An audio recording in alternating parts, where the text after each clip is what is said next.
এবারে দেখুন ফিশ কচুরি কিভাবে করবেন। মাছটাকে ভালো করে জলে ধুয়ে নেন। জলে দেওয়ার পর একটু নুন আর হলুদ দিয়ে মাছটাকে একটু সেদ্ধ করতে দেন। মাছটা সেদ্ধ হয়ে গেলে দেখবেন নুন হলুদটা সুন্দর গায়ে লেগে গেছে। এইবার মাছটাকে নিয়ে সুন্দর করে কাঁটাগুলো ছাড়িয়ে ফেলুন। কাঁটাগুলো ছাড়িয়ে ফেলে এটা রুই বা কাতলাতে ভালো হবে। সুন্দর করে কাঁটাগুলো ছাড়িয়ে মাছ সুন্দর করে ভাত মেখে এক জায়গায় রেখে দিন।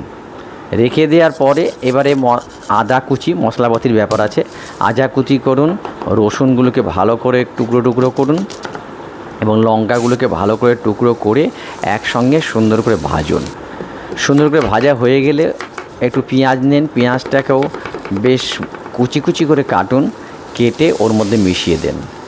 মিশিয়ে দিয়ে সুন্দর করে ভাজুন। এর মধ্যে নুন, হলুদ, আদার পেস্টটা সম্পূর্ণ ঢেলে দিন। ঢেলে দিয়ে আদা রসুনের পেস্টটা ঢেলে দিয়ে এবারে ময়দা